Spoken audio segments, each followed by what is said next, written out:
The Good Buddies Anime Podcast is hosted by two rowdy, foul-mouthed American cowboys.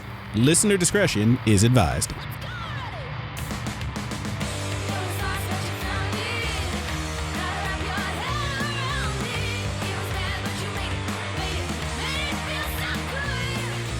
Hey, Good Buddies, what's up and welcome to Good Buddies Anime Show. I am your good buddy, Roger. And I am your good buddy, Brandon. That was a really good, that was guttural. Guttural, dude. Hell yeah. Had to get up in my guts for that.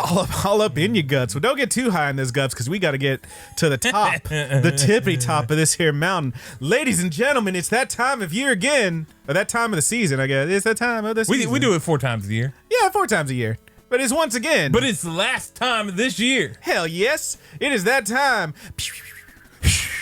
Welcome to Good Buddy Brandon and Rogers Mount Vibe Chat.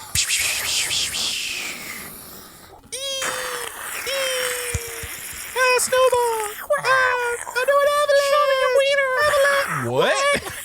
What? All right. So if somehow you're not familiar or this is your first time watching one of our tier lists, we're a bunch of fucking dorks. Maybe you're listening to the tier list, by the way. Maybe you're listening to the tier list. However it is, we, once again, are counting down all the top... We're putting tier listing all the new anime series from the fall 2023 season. We do it 4 times a year, and it's fall, baby, so we got to do it. Your boy, good buddy Brandon, has watched exactly 1 episode of everything that's on here. There are 36. Fuck, dude, this is a lot. There's a lot. I think it's legitimately. I looked at some of the old tier lists. I think this is legitimately the most we've had in a single season since we started doing the tier list. Some of these I didn't even realize were new shows. Yeah. I saw some of these and I'm like, oh no, that show's been on here. There's just so many, dog. But yes, we're back. We're doing it. Disclaimers, as we always say. First of all, Brandon's the one who's putting these on the list. Your boy Roger watched a few of them. Good buddy Roger watched a few of these. He will have input. He will have some sway on where these go. But it is mostly good buddy Brandon's list, and therefore my thoughts are my own, my opinions are my own, and if you disagree, hey, that's fine. It's okay that you think I'm wrong, and I can disagree with you. We can all be good buddies still. But also I'm right, because I have to be. That's how these tier lists go, right? Yep. All right. Beyond that, again, this is a vibe check. We are going off of exactly 1 episode. I fully expect some of these to get better, some of these to get worse. It happens every damn season. I will say that a few of these, I was like, I don't know about this one. But then I did a little research on them, and like I find people saying, oh yeah, well, the story gets way better in the manga, so that first few was gonna be tough. And I'm like, okay. But here we are, we're doing it. One last bit of housekeeping. There's 2 things about this one. One of these shows, we typically do new series straight up, no sequels or stuff, sometimes a spinoff. One of these I did not realize was a sequel/spinoff until I'd already watched it. It's still on the list. We will get to it. And there was another show that is not on this list that is currently going up on Crunchyroll, called something like Let Me Check the Walkthrough or something, that I looked it up, and apparently that's actually a show from last year that we're just now getting somehow. I think it's out of China, so maybe there was a delay or something. And it's going up 1 episode at a time, but that is not a new season, so it's not actually a new series from last year, so it's not on the list. Maybe we'll do maybe one day we'll go back and do a like Good Buddies Misconnections for some stuff that we didn't make the list. Because there's also going to be some stuff that isn't actually out yet. Separate tier list, dude. Maybe. There's also going to be some stuff that's like not actually out yet that is new this season that isn't going to be on here. This is the bulk of it though, and it's Friday when we record. Friday the 13th, in fact. Oh God. It is that spooky season. This is technically Ghoul Buddies. This is straight up the spookiest day of the year. Yo, Count Cocula in the house? Absolutely not. Leave me out of this. Fuck you, dude. Dr. Wankenstein. Leave me alone. Thanks, Count Cocula. Don't call me that. Get out, man. All right, so here we go. We're doing it. And I will try. Do you think there is any other anime podcast that has more dick jokes than ours? I mean, probably, honestly. Damn it. Us fucking nerds. It's the one thing that I wanted to have. Buddy, us nerds and weebs, we're like that. You just got to deal. It's true. I will try to remember to let y'all know when one of these was on High Dive or something besides Crunchyroll, but almost all of them are on Crunchyroll. The only ones I watched were on Crunchyroll. So. Hell yeah. And with that, Roger, bring that heat. Let's do it. Let me do the honors. Here's how I'm going to start this shit. Okay. Usually we have a method each time. I'm going to knock out some of these with huge titles right out the gate. Good plan, buddy. Okay. Let's go with a playthrough of a certain dude's VR MMO life. Oh, yeah. Oh, yeah. Oh, yeah, dude. I'm starting We're getting it out of the way right now. Yeah. I think you could probably guess where this one's going, but playthrough of a certain dude's MMO life, VR MMO life, excuse me. This is, wouldn't you know it, some generic VR MMO schlock. We got a 38-year-old salaryman. He logs into the new VR game and picks mostly weak skills so he doesn't look like a fucking tryhard. Of course, it turns out the skills aren't particularly weak. It's just that no one was giving them a chance or using them the right way. And because of this, he ends up being quite strong and able to do a lot of things other players can't. Snore. There's really no hooks here. It's pretty freaking slow. Oh, we didn't. I always forget. Damn it, Roger. We didn't go through what the different levels are. Okay. Damn it. We'll put this one snoozing at the lodge because that's where it's gonna go. But okay. Good buddies. Let's start this one out. Roger. As we always say, this is good buddy Brandon and Rogers. Mount vibe check. Imagine, if you will, a big snowy peak. And the best shows, they go where, Roger? They go to the tippity top. They sure do. And the ones that aren't quite the best, but they're pretty good. They're climbing up there. They're doing just fine. They're doing just fine. And then we got the ones that are maybe not great. Maybe they're pretty close to falling. They're skirting the edge, but they might turn in to be doing just fine and make their way up to the tippity top. They might. They are cliffhangers. They are indeed. And then we have the straight up garbage boo-boo trash, and those end up where, Roger? Yeah, man, if you fall off that cliff, you're in the glacial chasm. And finally, just like this first show we talked about, a playthrough of a certain dude's VR MMO life, we have those ones that didn't even make it to the mountain. They are, in fact, snoozing at the lodge. And I mean, what's worse? Yeah. Being bad or being boring? That's right. That's up to you to decide. But that's where this one's going. It's snoozing at the lodge, baby. Okay. And with that, Roger, pull us off another. All right, man. Peel us one off. Let's fill up. Give us a hot one. Our dating story, the experienced you and the inexperienced me. You hit this one pretty early. I'll be straight with you, dog. I'm a little bit of two minds on this one, and I feel like I could talk about this one for a long time. I definitely have more notes about this one than anything there are like 36 goddamn animes. Yeah, I will get through this quickly, but okay, so this one focuses on a young man named Ryuto. He's a nerd outcast. He's never had a girlfriend, has a huge crush on Runa, the super cute popular gal who is bathed in rumors of her sexual exploits. Hell yeah. Yeah. He ends up asking her out basically on a dare, and to his shock, she says yes. Now, as I said, I could talk a long time about this one. I will try to keep this brief, and I will fail. The whole conceit is that she's only dated guys who want to bone and bail, if you will. Pump and dump. Yes, they ejaculate and evacuate, if you will. But Ryuto is different, and he wants to form an actual connection. So this first episode starts in media res with him in her room and her straight up being like, what, we're not going to bone? Aren't we about to have sex? To his shocked face, and then jumps back to see how we got there. So, like, here's the thing. We see that it's not even that she necessarily wants to have sex, is that she feels like it's expected of her. That's what girlfriends do, right? And because he wants to wait, and the show sets up Ryuto to be like this paragon of a good guy who doesn't intend to just use her, which is nice. Okay. On the other hand, Ryuto's kind of a shitty, lusty dude. Like, he goes through her drawers when she leaves the room. He's staring at her chest before they even talk, really. And his internal monologue gets really annoying as hell about how horny he actually is. Basically, I feel like the show's trying to have it both ways, to respect the autonomy of this female character and also show some skin with the fan service. And it sets him up to be a good boy who's going to teach this harlot how to be respectful. But also, it does have, like, that's kind of shitty. But also, it does have some legitimately sweet moments. There's a bit where they talk about how they shouldn't do it until she wants to, not because it's, her duty as a girlfriend or some shit like that. I feel like mostly the positives on this one outweigh the negatives. We will see how another episode or two goes. I think it's doing just fine. Oh, it's doing just fine. It's not even hanging on the cliff. No, I think this one's pretty good. Just fine. It fully depends on how they continue to write these two characters. But right now, off one, and that's all this is off one vibe check. Okay. I kind of like it. Okay, man. What's next? Let's do Buddha Reba.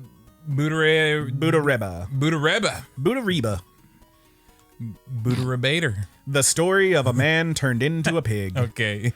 All right. Reba. Buddha Reba. Buddha, I believe, I don't know if it actually means pig. But Ariba. I know that pigs, they in Japan, they don't say oink, they say boop boop. So there you go. Yeah, that's the sound. That's the onomatopoeia they use for pig oinking. I always thought they mostly did this. Yeah, do a little snort. Yeah. Anyway, Buddha-Reba, the story of a man turned into a pig. A random unnamed otaku gets isekai'd into the body of a pig, apparently after eating some undercooked pig liver. He meets Jess, an impossibly kind girl who can read thoughts, and realizes that he's not just some pig. And then the whole show is about him having horny thoughts about her, and she's like, she can hear his horny thoughts, and she's like, "Oh, you think my skirt should be a little shorter? Okay."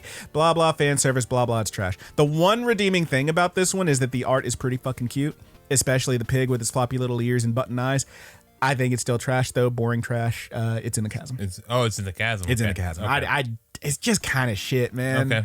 Okay. It is. The art style is very cute. I don't know. I don't plan on this one. Okay. I don't foresee this one turning it around. Well, you said personally. boring trash, so Boring trash. It's mostly trash. Okay. I don't know how I missed this one, probably because it's the very beginning, but Jesus. the 100 girlfriends who really love you. That is 5 reelies, y'all. All right.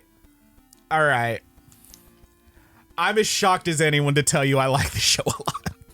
So, I mean, a title like that, this is clearly some harem bullshit, right? My 2023 bingo card. No, I don't think anyone did. So, look, y'all, if y'all have listened to more than half an episode of this, you know I'm not big on the fan service and the harem shit, but like the show, but it's growing, kind of cute. So here's the thing. I'm attempting to understand, to like make the leap that, you know, if that's what the show is, that's fine, but sometimes it's trash. This one, though. Rentaro is leaving middle school, having never had a girlfriend despite having confessed to 100 girls. He prays at a shrine and has an encounter with the god of love, who tells him that he will in fact meet his soulmate in high school. Thing is, God made a little bit of a whoopsie, and Rentaro actually has 100 soulmates. Wow. Harem bullshit ensues. Yes, there's a bit of fan service, mostly from the one girl with the too short skirt and the too thick thighs. Here's the thing, though. This show fucking works because it is taking the romantic comedy and saying comedy mostly. It really is putting the comedy back in romantic comedy. The jokes do not stop, but for a brief blushing scene or two. And I legitimately cannot remember the last time that I full on laughed out loud at one of these type of shows so much. I don't know if it's going to keep that up past the first episode, but I really did like this first one. There's like goofy shit in there where like he's talking to the god of love and the god of love's like, "You see, I have made a mistake." You made a mistake, huh? Yes, you actually have 100 soulmates. I have 100 soulmates, huh? Hey, can you stop repeating me? You're stepping on my lines, goddammit. Like, shit like that. It's fucking goofy. It's borderline, freaking, Asobi Asobase, like how fast the jokes come. I really fucking liked it. Okay. I think it's worth watching. I think it's doing just fine. It's doing just fine. Okay. All right, man. Well, let's go from that first one all the way to this last one over the vexations of a shut-in vampire princess. Lord have mercy. Let me pull it up in my notes. All right. So this one is on High Dive. Haha, I remembered. It's like they're not running out of ideas. They're just running out of titles. Maybe. I mean, a lot of these are going to be kind of similar. I mean, you know, there's going to be like 3 isekais. I get the joke. You know, 4 MMOs. I think it's you know, that was just me joking. Yeah, I think right. It's more or less. Run out of words, baby.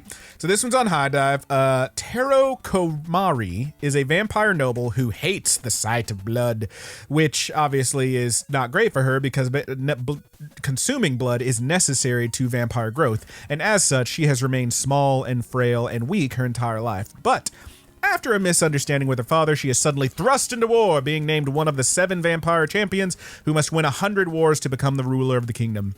Or die if they fail.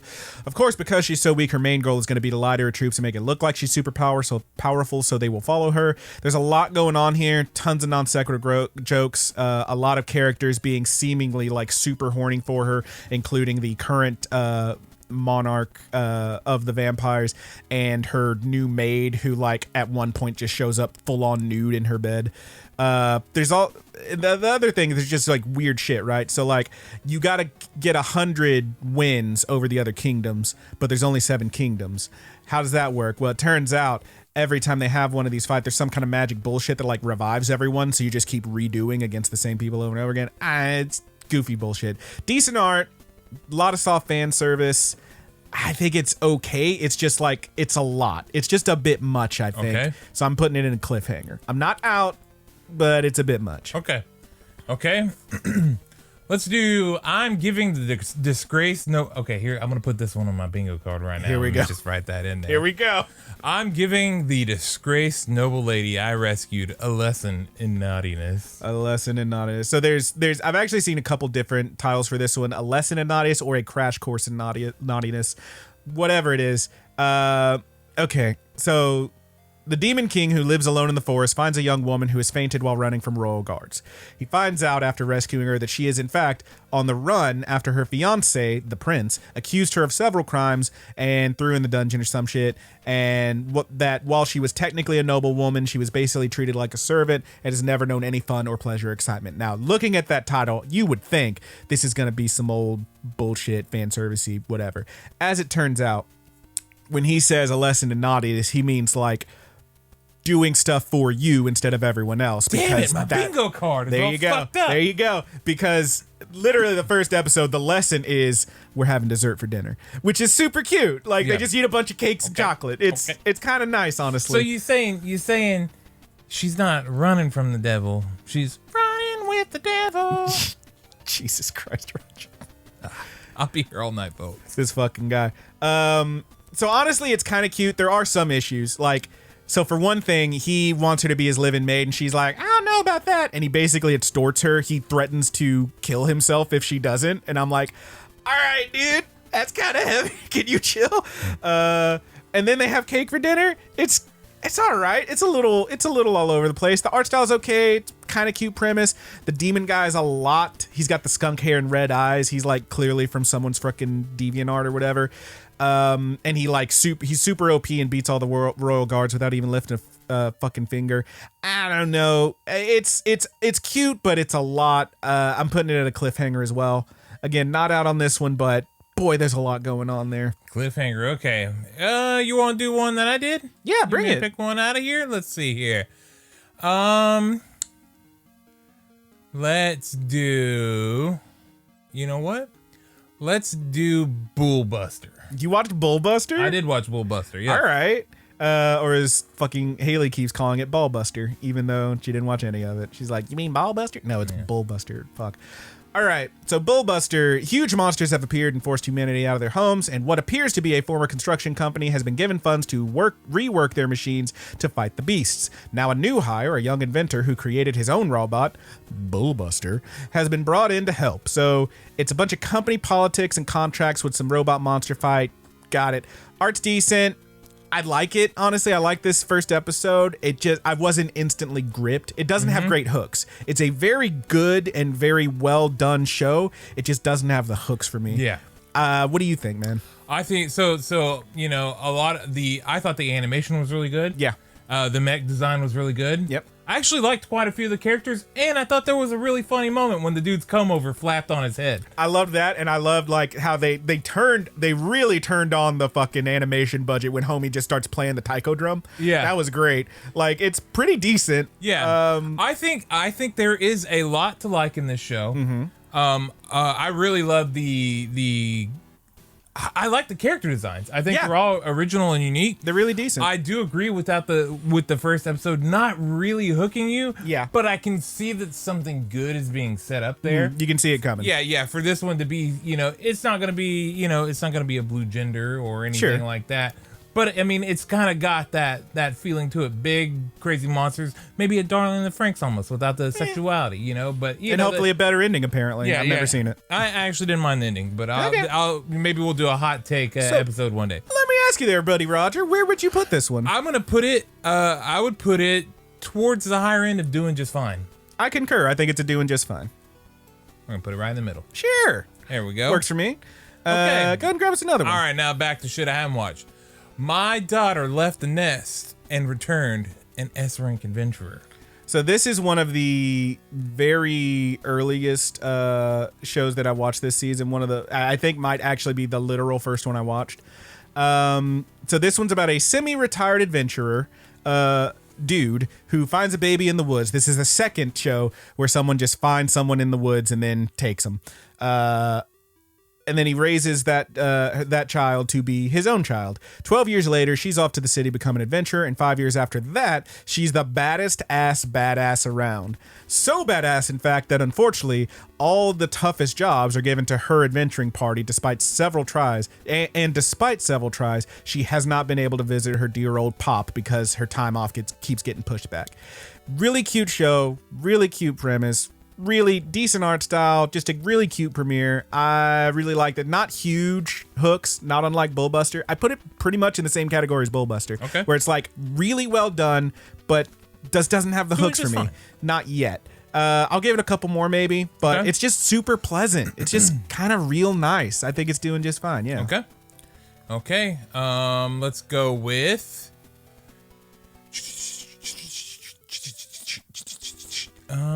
Let's do Ron Kamanohashi's Forbidden Deductions. Come on, I gotta. So I'm Did searching. I say that right? Is it I think you did. Kamanohashi's? I'm searching these up in my notes to try and find them. Hang on, because I can't spell that dude's name either. There we go. Ron Kamanohashi's Forbidden Deductions. This one also you may see under Ron Kamanohashi Deranged Detective or some shit like that. I forget the actual name of it, but like there's again a couple different names for this one. I think the manga, they changed the name a little bit from the manga or something. Okay, so a serial killer has gripped the city for 9 months, and none of the detectives have made any headway. In his desperation, Detective Ishika is turned toward Ron Kamanohashi, a brilliant detective who has become a full-on shut-in hermit who shuns the outside world. Art is fine, story's fine. For me, it comes down to the mystery of why this brilliant detective is in exile to begin with, and once you find out why, all right.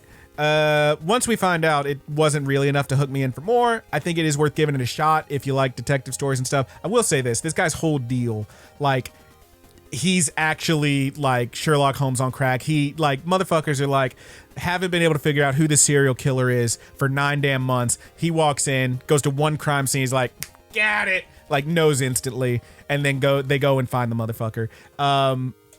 And I don't really want to spoil what his whole deal is, why he's like keeping himself away from society and solving mysteries. But when you find out I think the moment you find out and whether or not that's interesting to you is going to be what makes or break this one for you. For me, it was pretty middling. I think it's a cliffhanger. It's not bad, but kind of whatever. It's hanging on that cliff. It's hanging on. Ron Kamanohashi is hanging the fuck on. All right, man. Tell me about the family circumstances of the irregular witch. Gotta get my search function back. This freaking thing We're finally starting to run low on big titles. So finally, can you believe it? All right, family circumstances of the irregular witch. All right, this is the yet another Found a Baby in the Woods series. A 200-something-year-old witch who looks like she's 13 finds a baby in the woods and raises her. 16 years later, that baby is her apprentice that looks like a grown-ass adult with big old titties. Okay. The quote-unquote daughter looks like she'd be the mom. They're both overly protective of each other. Comedy ensues. First half leans heavy on the boob jokes, but after that, it's honestly super fucking cute.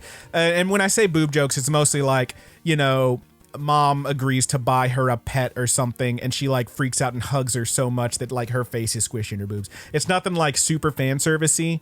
It's never like overly, you know, weird about it. It's honestly just kind of cute. This goofy little family where like the mom, who again looks like a teenage girl, is like being really protective of her because he knows all these dudes are looking at her. But then the girl, who again looks like a grown-ass adult with big old titties, is looking at him like, I know they're just trying to get my mom. No, I don't need no daddy. I love my mommy. Like that kind of shit. It's honestly just really cute.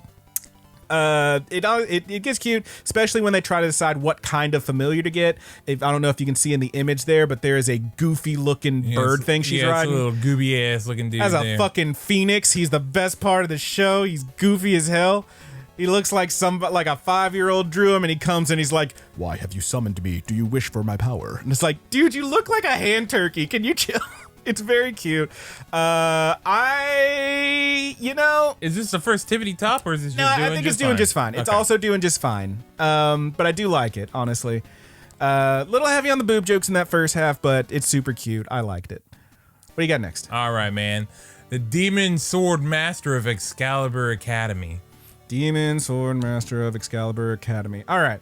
This one is, again, on High Dive. Let's see. The undead armies of darkness are defeated, and 1,000 years later, the undead king is being reincarnated. He is discovered by two young women wielding new advanced weapons and technology, like smartphones. But he has no idea. They have no idea who he is. Yes, you. They have no idea who he is and assume that he's just lost because he's been reincarnated in the body of a 10-year-old boy. Art is fine. Characters are fine. It just takes itself a little too seriously. This Demon King kid is like all high and mighty and in his head and whatnot. Like his inner monologue is like, how dare these mere mortals, blah, blah, blah. But then like one of them makes a joke about him being really close to the other one. And he's like, ugh, and starts blushing and shit. And I'm like, okay. The thing is, we've seen it before. We've seen it 100 times and it's fine. I think it's a cliffhanger. It's not bad. It's not great. I think it's fine. Okay, it's doing just fine. I think it's doing just fine. No, I'm sorry, cliffhanger. Oh, okay. It's a fine cliffhanger. Okay. But it's not doing just fine. Top of the cliffhanger. Yeah, fine, top of the cliffhanger, whatever. It could push somebody off. Yeah, maybe. It'll kick off of Ron Kamanahashi and get up to doing just fine. Okay. It's okay. Well, it's not great. Now I need to move Ron Kamanahashi over there. So it's close, you know. It's a little closer. We usually don't bother to really pay attention to where these are on the levels. I'm just having fun with it because there's so many of these goddamn animes. Dog, we're going to have a lot of doing just fines and cliffhangers, I don't mind telling you. Okay. What's next? Wow, we're actually running kind of low on big ones, finally. Big, long titles? Yeah, let's do Kawagoe. Boys Sing, Now or Never. I looked at this one, I pondered it for a second, and then I pressed on. You know, you could do worse. This one has the interesting bit of starting with one of the main characters. I believe I don't remember what song it was. It might have been Amazing Grace, like just singing it in English, which was pretty fun. Apparently this kid used to sing in the church choir or something. I don't know. Anyway, self-proclaimed genius conductor is being forced by his grandmother to start a boys' choir at the school that she is also the principal over. Okay, it's a lot to take in. He's a bit of an idiot who freaks everyone out by getting too close and touching them, but he ends up finding 3 young men who he'll attempt to mold into proper singers. A lot of weird stuff here. Dude has a habit of grabbing onto the boys' chests and back to make sure that they're breathing properly. Grandma has what appears to be a pet badger that runs amok through the town and the school. And there's more boys that are probably going to end up joining because they're in the promotional images and the intro, who look insane. One of them, I mean, you know, you got your little guy, you got the big guy, you got the black guy, you got one who's like got the Kuwabara hair and paints his face all black and white. He looks like Sting. He looks like Crow Sting. Kind of weird. I don't know what that guy's deal is. Maybe he's doing a kabuki thing. I have no idea. Art is kind of meh. Audio is pretty decent, as it must be. It's got some goofy stuff to put you in, but honestly, more than anything, it's a little bit boring. I think it's a snoozer. Snoozing at the lodge, baby. Snoozing. I might give it one more just to see what that face paint boys guy deal is. All right, man. Well, do you want to do one that I did? Yeah, bring it. Well, we're talking about boys, so let's talk about... Can't be.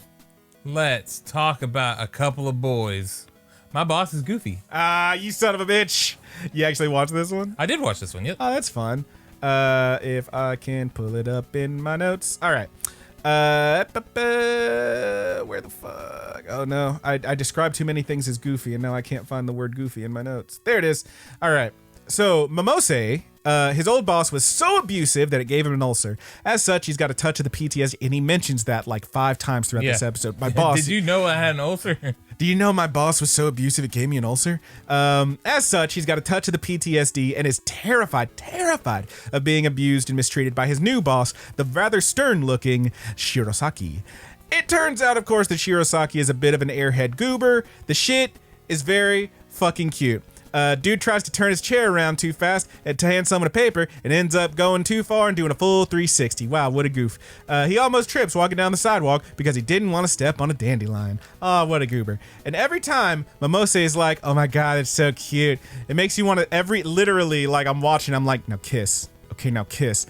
Like it's one of those, spoiler alert, they're not gonna kiss. This is absolutely bait. Like, they're trying to get you, they might get you.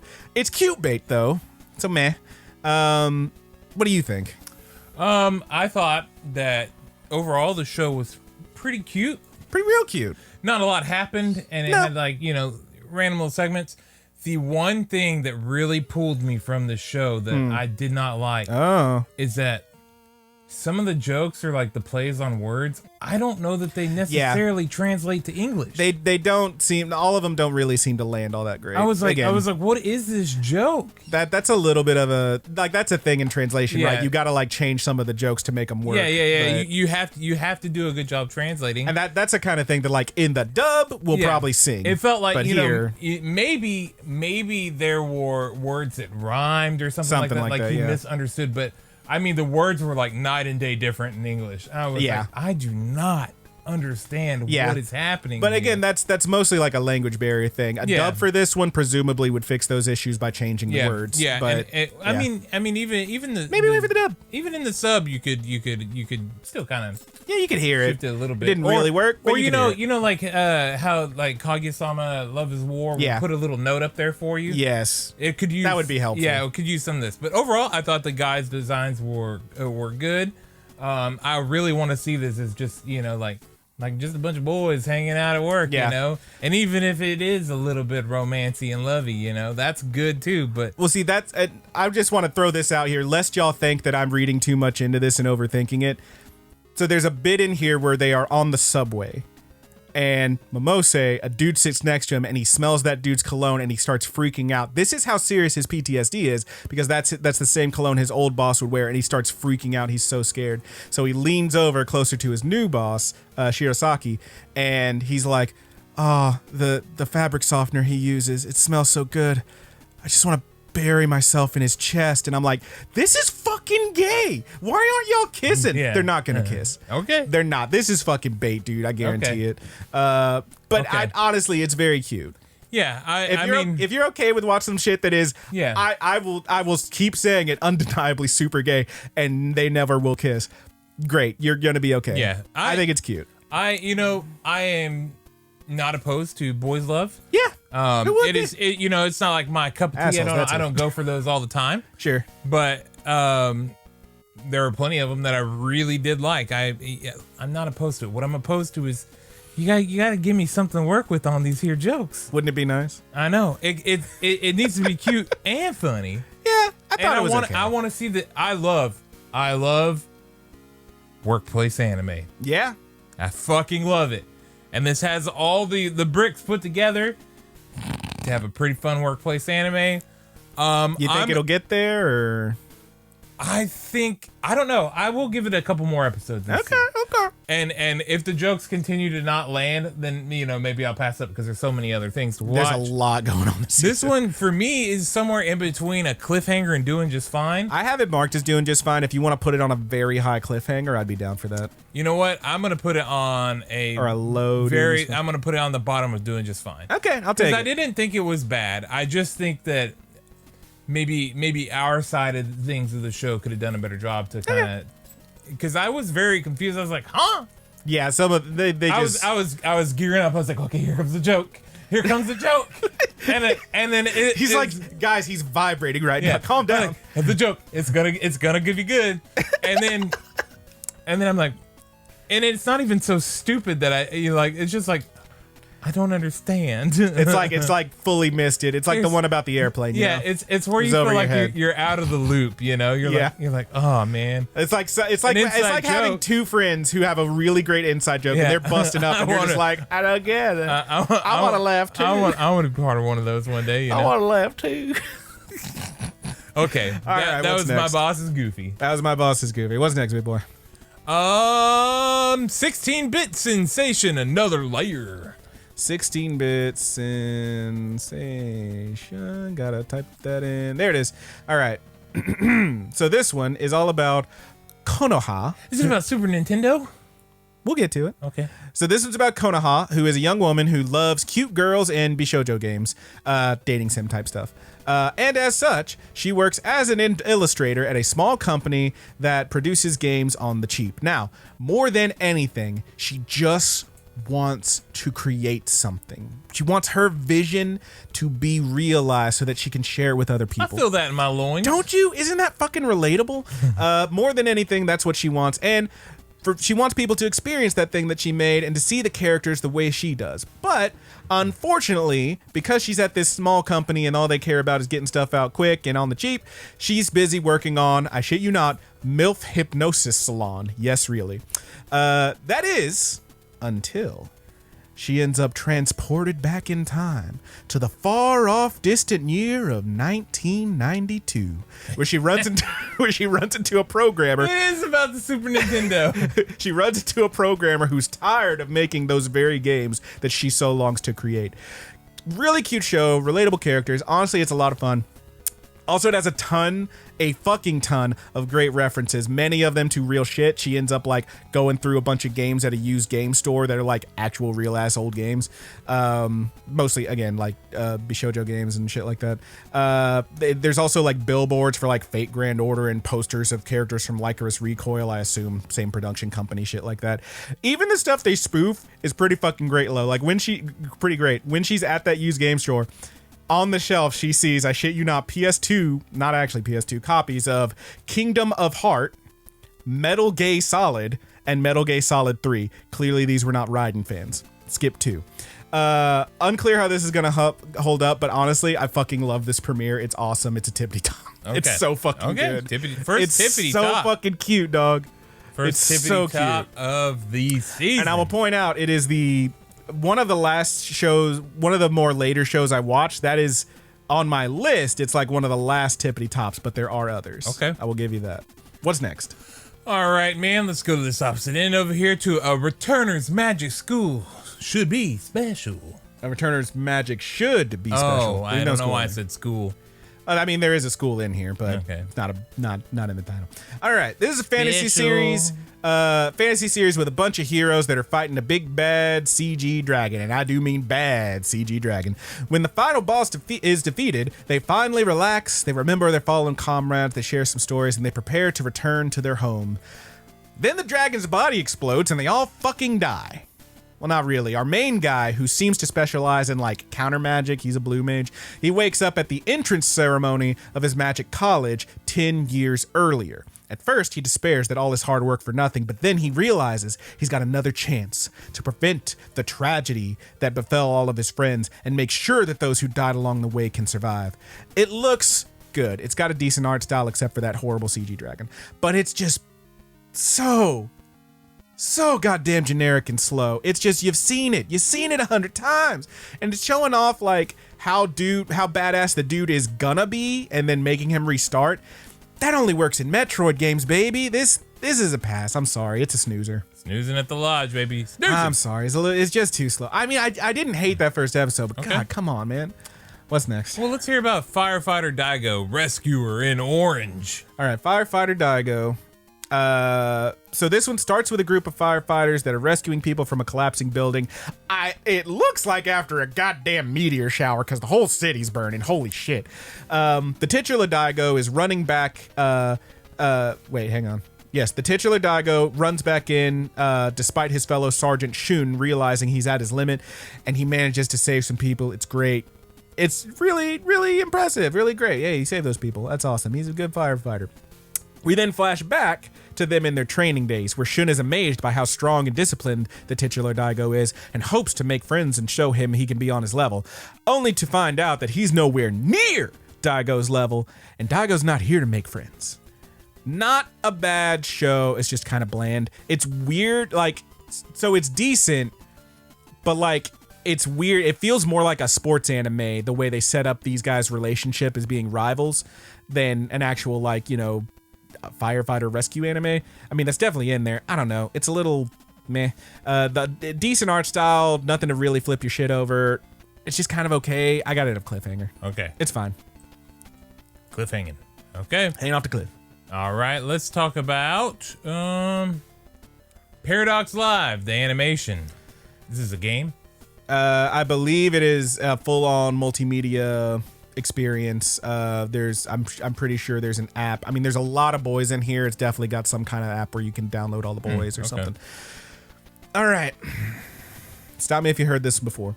4 rap groups are brought into the newly revived Paradox Club for a phantom rap competition. Crazy how many rap animes they are making now. Yeah. Brought into the Paradox Club for a phantom rap competition. Phantom rap being a method of creating illusions while performing using these special rings or some shit. It is basically magic, and the show is basically hypnosis, Mike, if you remember hypnosis. I do. Season 2 is out now, by the way. Starting right now. It feels like that was the rap anime that started it all. I don't know about started it all, but it definitely was in there. The CG for the stage scenes are decent. The studios have been really stepping up their game lately with the CG, like boys on the stage. Pretty decent. There are a lot of boys, by the way. You got your hot-headed main guy. You got the younger dudes who play to be an extra cute. You got the older guy who looks like somebody's professor, and it turns out is in fact a professor. And then you got the traditional guy who wears a robe and has kabuki-type eyeliner, because every one of these fucking shows has to have one. It's fine, but honestly, like, it's like somebody saw Hypnosis Mike and was like, we have Hypnosis Mike at home, and this is it. It's kind of meh. I got it at a cliffhanger. Don't get me wrong, I wasn't huge on Hypnosis Mike either, but like, hey, that one showed up first. I watched the full season. Mike the one where it was like a bunch of people battling and stuff? Yes, it was all rap battles and stuff, and like whenever they rap, like literally like illusions and shit start happening around them. Yep. There was the guy who, like I told you, he starts rapping and he's like I think he's like a gangster guy or something, and like when he starts rapping, because he's a killer, a big ass skeleton rises up out of a coffin and its mouth is a speaker, and it's like, damn, that's kind of badass. This guy's like, we gonna light it up on fire, and then like a phoenix starts flying around. They got Queen Bee in there? Fire. No, they don't have Queen Bee. Wouldn't it be nice? Light it up, baby. I don't know, maybe one of those guys going crazy. Maybe one of those guys was from Queen Bee. I don't know. Okay. Anyway, what's next? All right, dude. Next, let's talk about Overtake. Okay, so Overtake is one of 2 race car animes this season, and Overtake is the one that has actual racing in it. Photographer Koya seems to be suffering from some sort of anxiety issue. He's taken to only working shoots of inanimate objects, clothing, shoes, etc. He freezes when he's faced with a living subject, when anyone is looking back at him through his camera. He can't deal. He starts freaking out and he puts the camera down. And his career, because of that, is becoming quite stagnant. And so, during a job at an F4 racing, not F1, F4, it's 4 Fs. During an F4 racing event, however, he becomes swept up in the passion of the sport, and he's so inspired that he wants to sponsor one of the teams. Great animation here. The car CG is a little meh, but the characters look great. The designs are really nice. And from while I've seen a ton of like well-animated sports shows that couldn't really hold my eye, this one has something that's more important than just like rivals and decent animation and all that. And that is a cast of instantly likable characters. I, right off the bat, was like, yo, everyone in this show is fucking great. Unclear if this is going to hold up, honestly. I've never been a huge sport boy, but this first episode is a fucking banger. It's a tippity top. Okay, it's tippity top. It's a tippity top. I really enjoyed this one. Tippity top. Yeah. Okay. Well, let's do another one that I watch. This is one that we spoke about. I was teasing you a little earlier. Here we fucking go. So let's keep it in line with racing anime. Let's talk about MF Ghost. You sack of shit. You're fucking with me. He's fucking with me because there's one show that he keeps getting real close to clicking on that I know he watched. All right. MF Ghost is the other racing anime. I did not, when I first watched this, know that it was a sequel / spinoff of Initial D. Yeah. Do your research, kids. A new form of motorsports known as MFG has taken off with millions of fans worldwide. And a half Japanese young man from England has come to race, and apparently he's trying to find his long-lost father. Seems to be going for this old school look with the animation. I just didn't like it. I just didn't. Roger will have some input here, but I just did not like the animation. And Premiere manages, I thought, to be pretty fucking boring, personally. Sets up a lot of character motivations, but there's like almost zero racing. Yeah, it didn't really do it for me. What do you think, man? I know you liked Initial D, yes? Yeah, yes, I did. I loved Initial D. And I think if you watch Initial D, you kind of set to the animation style. Mm-hmm. So, maybe that will, impact you. I don't reflect on the animation nearly as harshly. I actually am quite fond of it because it feels nostalgic to me. Sure. And I also respect the artist because his designs don't look like anybody else's designs. Mm-hmm. It's hard to find that in, even older stuff into now. It feels like everything is inspired. This feels like it's its own thing. I will say, if I may interrupt briefly, that when I first watched it, I was like, yo, this is ugly as sin. And then I saw that it was like a part of Initial D, and I was like, okay, they're going for the old school nostalgia thing. Yep. That definitely took the edge off. Yep. And the other big thing is you could watch this show without it really, without seeing Initial D. So I have read so from far other there people. are people that are alluded to. There is one character that's in Initial D, but you don't even need to know that. Yeah. I highly suspect our boy here is trained by Takumi. Yeah. As he rolls up in a car that says 8-6 on the side. Uh-oh. You do not get a big race in the first episode. It is a setup to the second episode where you're going to get the race. And let me tell you, bar none, even with Overtake, I might give this one a try. Mm-hmm. Bar none, are you ever going to find an anime that does races more interesting? With the power they have with CG now, I'm going to watch the second episode, and I will come back to you next time when we do a ramble. And you can ask me. Now, you can ask me, hey, what did you think? Did it hold up? But Roger, I will remind you that for good buddy for my project, you only do one. We only go off one. You only do one, and that's fine. What I'm saying is I'm trying to tell the good buddies that might be interested in this. We'll give it a chance. Yeah, go for that second one, because Initial D did something that was so impressive. Something that I could care fucking less about, which is driving a car real fast. Yeah. Honestly, like I did not know this was part of the Initial D universe, and at the end of that episode where the cars start moving and the music kicks in, my first thought was deja vu. And then I was like, I looked it up, I was like, oh shit. Yeah, the music, guaranteed, the music is hopefully going to be good. Now I have been let down with anime, that was very important with music. There was a big design, and they like toned it way back. Hopefully the music is good. I feel like the races are going to be incredible. It's like whenever you watch those badass fights in a really good shonen anime, these races are on the same fucking par in Initial D. Okay. Even with that older ass CG, even with the older animation, even somehow they managed to make a manga that was so good to people that they were able to get this manga with still images of races into moving in action. All right, man. Well then, I gotta know. I'll tell you first. Okay. I had it as a snoozer. Yep. I think it belongs as a cliffhanger. I will allow now, this. for me, I think it's probably somewhere higher than doing just fine and has a good chance of becoming a tippity top. Okay, fair.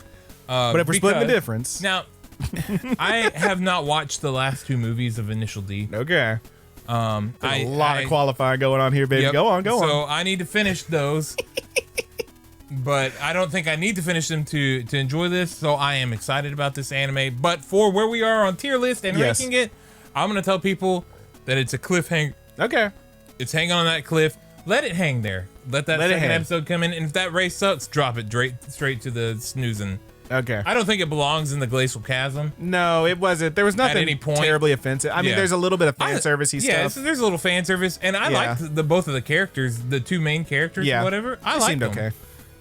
They definitely felt very similar. And Initial D did something really well with like the romance and the stories. I don't want to break into it too hard. Yeah. I think that you would appreciate how they handle it. I'll have to go back and check them out, maybe. Yeah, maybe one day. Maybe next year we can work on some ambitious projects. I just want to tell you, I did not expect MF Ghost to be the one we spent the most time talking about. I mean, I think there is still talk to come. Yes. Maybe not about MF Ghost, but in this here tier list. All right. Okay, so we're gonna put it at the bottom of Doing Just Fine. Doing Just Fine. I thought we said cliffhanger. Yeah, sorry, cliffhanger. I don't want it next to Demon Sword. I don't want it to bump that one off. So. You know the rule. Okay, yeah, cliffhanger. No, I'm put sorry. it at the top. Put it at the top of cliffhanger. Okay, Fuck Demon Sword Master. Okay. This is the biggest cliffhanger, I think. Yeah. This is a good spot for it. Okay. It's either going to I'm trying to have fun here. We got 36 MF goddamn Ghost animes. is either going to kick off of Demon Sword Master and get all the way to the tippy top, or it's going to try to and just slip its ass down to the snoozer. I mean the race to watch. Okay. Pun intended. Is which one of these race animes Overtake or MF Ghost? I thought Overtake was very cute, but I mean, Pulls you haven't into seen the. I will go ahead and check this out. Just because there are two race animes. I'll give it a go. We'll see which one ends up being better. Yeah, I'll watch more MF Ghost. I'll give it the college try. The college try. The college try. All right, what's next? All right, man. We're going to talk about Shangri-La Frontier. Shangri-La Frontier is... Man, it's something. You can definitely see that they put some effort into this one. I don't know if you can see the image there, but there's a goofy, mostly naked dude with a bird head, which is pretty fun. So, Shangri-La Frontier. VR games are all the rage, but for every great game, there are 20 trash ones dropping. Main guy Rakuro just finished the worst of the worst, and with nowhere to go but up, he decides, you know what? I'm going to try the newest one that has all the hypes, and he gets Shangri-La Frontier. He is immediately shocked by how good games can be after all the garbage he sifted through. The art and action, very smooth. Yes, it's another VR MMO series, but damn, it does look fucking good doing it. Moreover, dude is basically goes full on deprived with his character. He starts with like only his underwear and a goofy bird mask that he wears mostly to hide his face because he doesn't want people to see his face when he's running around in his underwear, which leads to some decently funny visuals. That said, it's still a VR MMO series. I don't expect it to go super deep, but for right now, I'm pretty shocked by how good it is. I got it doing just fine. All right. Doing just fine. Yeah. I liked it. We're going to keep my boss at the very end there. Okay. What's next? Okay. You know what? We did a whole bunch with big titles. Let's go with the one with the smallest title. Let's talk about Shy. I'm so shy, Brandon. Wow. Tell me about why I'm so shy. I know you're shy. You can be shy with me. That's a Leon Bridges song. Y'all don't know that. You don't need to be shy with me, girl. Stop this. Okay. In a world where superheroes are real and war has been eradicated, wow, Shy is a young girl who is the hero of Japan. True to her name, she's very nervous and timid, but when disaster strikes during an appearance at a theme park, she leaps into action and saves almost everyone. Almost. After one girl she couldn't get to in time ends up in critical condition, Shy is unable to call on her powers. She just can't do it. She's doubting herself. But trouble doesn't stop, and she has to try to help again. Decent art, it's a little bit slow. Does throw out a few little hooks to get you in. There's a mysterious character scene in the background of a couple scenes. This weird little Momiji who like, why is that kid hanging out everywhere? More heroes showing up to assist. It's not nothing. Spoiler alert, I will just spoil this one. At the end of the first episode, the girl who landed in critical condition that she couldn't save, she gets out of critical condition, and you see her on her first day at school, going back to school with her crutches, and who's she in class with? Shy out of her superhero outfit. They're going to be classmates. Kind of cute. It's not nothing. It's just a little slow. I still think it is worth watching right now. Off of one, I think it's also doing just fine. Doing just fine. Above my boss is goofy. My boss is goofy, staying on the end of doing just fine. Let's size that up just a little bit. Yeah, just a little bit. What's next, baby? Okay, up next, we're going to do the Kingdoms of Ruin. Man, this one's some fucking shit, man. Okay. Let me get it up in my notes. My thing is not moving. Hello, can you work? Thingy's not gone. There we go. Kingdom of Ruins. Okay. So, Kingdoms of Ruin. Okay, so God created humans and witches. Witches were given a portion of God's power to protect the humans, but so many centuries later, the humans have advanced their technology and turned on the witches, deciding they don't need them anymore. Our flying machines fill the sky, our massive cities fear no storm, and we've got smartphones. Now, Chloe, who is a very powerful ice witch, travels with her young apprentice, a human boy named Adonis, who is also capable of using magic somehow. Together, they attempt to avoid the witch hunters, and then the show goes all episode 9 of Devilman Crybaby on us. Long story short, this is a revenge show about a patriarchal society that enslaves and kills women. Not only are they being lynched in mass and enslaved, but the show also bothers to degrade the women first. The main death in this episode comes after this witch in question has been stripped in front of a huge crowd who is screaming, "Show us those witch tits," and snapping pics on their phones. The fact that the show seems intent to focus on Adonis as the revengeancer is a little bit annoying, honestly, but you know, that's how they wrote it, whatever. Your mileage may vary. I could definitely see some people who are willing to look past all that shit and see it for the revenge fantasy show that it is. I personally was really bummed out by this one, so I put it in the chasm. All right, this one's going in the chasm. And I will point out, this bitch is violent as fuck, y'all. Like, it gets really rough. But yeah, I personally put it in the chasm. I know there's going to be people out here who disagree with that, and that's fine. We can agree to disagree. But, all right, man. Well, let's try to cute it up a little bit. Let's talk about I shall survive. I shall survive using potions. Shall you survive? Oh no, not using potions. All right, I shall survive using potion. God hits another oopsie. God's doing a lot of oopsies this season, and kills a young lady who's leaving work. To avoid further oopsies, he sends her to another world for reincarnation and cuts a deal with that world's god that gets her an OP skill. Our girl chooses as her OP skill that she wants to be, she knows, she's like, this is going to be a fantasy world, it's going to be magic and monsters. How do motherfuckers die in magic and monsters world? They either get killed because they got injured or they die of some kind of sickness. So you know what I want for my OP skill? I want to be able to, at will, create any potion I want in whatever container I want and give me a, item box, other dimension to keep them all in.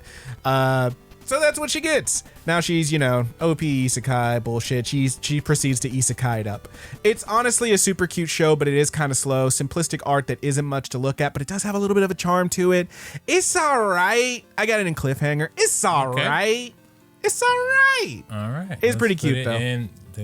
Cliffhanger, yeah. Yep. I was making sure that nothing needed to go there. Now you want to keep my bosses goofy on the Yeah. All right, man. Let's talk about you know what? I haven't even noticed this title yet, so let's talk about Tear Moon Empire. Tear Moon Empire. All right, so this one's kind of wild. I actually watched this one, and then I was like, I got to get Haley to watch this one because she knows about French bullshit. So the Tear Moon Empire is basically fantasy France, and Princess Mia is the princess of this. Oh, jeez. There we go. There you go. He's fiddling with the stuff. Geez. All right. The Tear Moon Empire is basically fantasy France, and Princess Mia is the princess of fantasy France, and she's basically fantasy Marie Antoinette.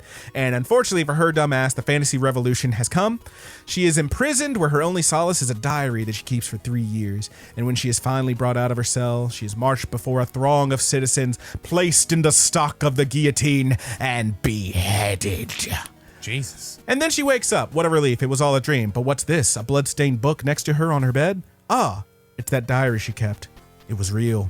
So essentially, we got one of them reincarnated villainous shows, but instead of getting isekai, she's been timey-wimey backed into being an 8 years Kind of funny. back. That's the name of a new Magic deck right now. One of the Yes, Doctor Who deck. Timey-wimey. It's a Doctor Who thing. I'm so sick of hearing Calm that. down. You know how many people I had ask me for timey-wimey? This man hates Doctor Who. Everybody wants Doctor Who timey-wimey. Well, not everybody. The other people that hate Doctor Who could give a shit less, but It's going to be okay. Like you. You gonna pick up one of those timey-wimeys? Probably not, no. I mean, honestly, the decks look okay, but, I don't gotta have anybody to play Magic with. Why would I bother? Yeah, it's true. But yes, she ends up getting timey-wimey back in time. 8 years total, back to when she's like 12, I believe. 8 years before her execution. So 3 years before she was in prison, 5 years before that. All right. Hopefully this time around she can avoid her fate. Cute enough, it does give me some heavy fucking whiplash because the opening is legitimately harrowing as fuck. You watch this girl suffer in prison and then get fucking killed in front of a crowd of people with a goddamn guillotine, mega guillotine. We love you. But then like right after that, the fucking intro happens when she comes back and it's like super cute. And she's like, all chibi style. And there's like legitimately a cartoon ass guillotine who's like, and I'm like, what the fuck? It's a lot to take in. It's fine. It's goofy out bullshit. I will probably give it 1 or 2 more. For now, it's Midland. I got it at cliffhanger. It's hanging on the cliff. Okay. It's Midland, baby. It's Midland. But maybe it'll get there. I don't know. Okay. What's next? All right, man. Let's scoot this up just a little bit so we can see our team ranking. Okay. Let's talk about one, Brandon. Uh-oh. You go with this fucking shit again. I know what you're going to pick. Go ahead. What am I going to pick, dude? You're going to make me think you're going to pick one, and then you're going to pick Kami-Arabi God.app. You know what? You sack of shit. Kami-Arabi God.app. I'm getting sick of your shit, dude. Okay, Kami-Arabi God.app. It's a battle royale death battle series about a high school kid who blah blah fucking blah. Death game. Blah blah blah. Weird app on his phone. Blah blah. Everybody gets crazy powers. Blah blah. Lone survivor becomes god. CG animated. The CG is not the worst I've seen. It is not the best I've seen by a long fucking shot. You know, I think it has some really dynamic shots with the CG. Yes, you did also watch this one. Yep, I watched this one. I think it has some pretty dynamic scenes. The action scenes But are I decent. think some of the scenes are not dynamic. Yes. And I think it reminds me of, you know, when you're a kid and you don't really understand the color settings on your TV, and maybe in adults, like a lot of people don't do that. Yeah, I can so see you this. just smash that shit to vivid. Yeah. Because it has the biggest backlight. Yeah. But you're not smart enough to know to. You're fucking it up. Let's go into the expert settings and we can just, you know, dial the color the way that we want it to. Yeah. Or choose one of the more nuanced presets and then turn the backlight up on that. Just keep it on the fucking game settings. That's what I do. Yep. But yeah. That's what the way the show is animated. I could definitely see that. I will say the one thing is the story has a little bit of potential because there's like this karma-based wish system, it seems like. But it's also just really overdone and kind of hard to look at most of the time. Also features a school where the dress code is apparently IRS from WWF. Everyone's wearing like no sleeve collared shirts with fucking This is the first show that suspenders. I've ever seen that has the male uniforms or the horrible uniforms. Yeah. And also, let's talk about it. Our main character just is at one point jerking it in front of his crush. Yeah, he just starts whacking and he's like, you know, why am I doing?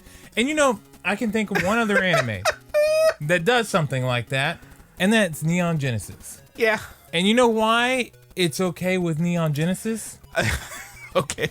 Is because he's the lowest of the low. Because you sit through Neon Genesis, the movie, that's when it happens in Evangelion. Yeah. You sit through all that time with Shinji. Jesus, you boy. learn to know who Shinji is on a personal level. They spend a whole lot of time building that character. Yep. And they give you this weird ass moment, but it kind of makes sense because Shinji is fucked up. He's and the fucked first up. thing he says right after he does it, I'm so fucked up. This guy he just fucking blows one and starts running, dude. Yeah, he hit the, what did we say, ejaculate and evacuate. He hit the come and go. Wait, we were texting each other about this. Roger's pulling up the text messages. Let's see. Oh no. Okay. Roger, no. I said, you know, that scene was something when we started talking about it. But this show tries way too hard to be edgy. It's one of those death games often do that. It's hard to do one of these well. Yes. And I mean, the most surprising part was when they had that old boy pull out his meat and pop that bologna in front of the girl he was interested in. Yeah, that did happen. I said, I couldn't even, dude. And you said, yeah, man, that part was wild. Then blah, blah, blah, kill each other, become God, been there, done that, lol. Yeah. I said, he cranked that hog and ran. You said he didn't even finish. I said, I think he might have finished. yeah, I said, I talked about the CG a little bit. And let's see. The Oni Fairy suggested that he did finish, I believe. Yeah. Apparently busting did not make him feel good. Yeah, there we go. Back into it. Busting did not make him feel good. Damn. Hit her with the come and go. The old, Roger says, the old pump and dump. Easy come, easy go. Yeah. But busted high, feeling low. Scaramouche, will you do my fun wango? Scaramouche, will you do my fun wango? Man had to ejaculate and evacuate. Oh, Lord. Okay. That's where it ended, but... And with that, into the chasm it goes. Yeah, this one belongs in the chasm, man. It's kind of this trash, shit y'all. sucks, dude. Well, you put it in snooze. Oh, shit. Yeah. There you go. Yeah, it's not good. I didn't much care for Even it, no. you can do better with even other edgy death game anime and stuff like that. You just can. Like, these characters suck. There's nothing good about them. One of them right out the gate teases his friend with killing himself. Yeah, it's fucked. And the only thing that has me a little bit interested is there's this like karma-based wish system where you basically dude kills someone in the game and apparently feels bad about it, so he uses his karma-based wish to bring them back to life, at which point everyone hates him regardless of how they actually felt because he lost all his karma. This is going to be... Which is interesting, I guess. I guess it has some interest to it, but I think it's going to be that thing that you used to say about Watamote. Oh, no. Where, like, it's just going to give this anime a reason just to keep shitting on this dude. Just yes, give you're him right. the ultimate shitty life, dude. You're not wrong. Yeah. Dude, I can't, man. You know, it sucked. It was trash. Yeah. It was trash. Sorry, everybody. It was trash. What's next, baby boy? Okay. Let's talk about I'm in love with the villainess. A lot of villainesses around this time of this. I mean, they're everywhere right now. They're everywhere right now. And you know what? Most of them I'm pretty cool with. I'm in love with the villainess. All right. So this one, it's an isekai, wouldn't you know it? Office worker passes out while playing her favorite otome game and finds herself waking up as the commoner girl in that game. She is not reincarnated as villainess. Wow. But she is in love with the villainess. She, of course, has no interest in the regular romance path, and she is, in fact, hopelessly obsessed with the villainous girl, and is a bit of a masochist as she seems to love getting bullied by said villainous girl. I usually end up enjoying these villainous shows, but this one was honestly just a lot of goofy jokes with no real substance. I will probably give it another 1 or 2. I will say that having done a little research on it, read up on it, and other people's opinions and stuff, apparently this one is kind of well known within the fucking community as being like a really decent novel / manga, whatever it was, that actually has like some really shockingly realistic character. Like apparently at some point there's a bit where like the homegirl who's in love with the villainess, who's like hopelessly in love with her, she's talking to her roommate, and her roommate's like, so are you gay? Like, what's the deal? Like, they have just a real ass conversation about like her sexuality and like her feelings and stuff, and it's like apparently really well done. This first episode though was like a fucking lot. I would probably give it a couple more, but for one episode I think it's a cliffhanger. Okay. It was fine. And there we go. We're gonna have to zoom back out again because we're moving these rows, and they're probably gonna keep on moving, y'all. There's a lot of stuff in the middle chunk of this one. I don't mind telling you. We can't get to 115. You know what? We're just gonna keep it at one. Just scroll it all the way up. There you go. That looks fine. Even though we got this blue bar, I'll just fine. Yeah, it's fine. It's fine. It'll move again in a minute. What's next? Let's do the Yuzuki family's 4 sons. Yuzuki family's 4 sons. All right. 4 sons, aged 23, is a teacher. 13 and 12, both first-year junior high students. And 6, elementary school student. They all live together and do their best to make it. They are 4 men living all together, yet they are all alone. The second youngest narrates this first episode. He is trying to find a place within the family dynamic. The eldest handles everything at home, leaves the eldest exhausted. The second oldest is basically the cooler version of him because they're in the same grade, but he's older and cooler. And then the baby is the baby. You gotta love him. Ends up being a pretty cute story about the family dynamics and them being there for each other. Art's pretty good.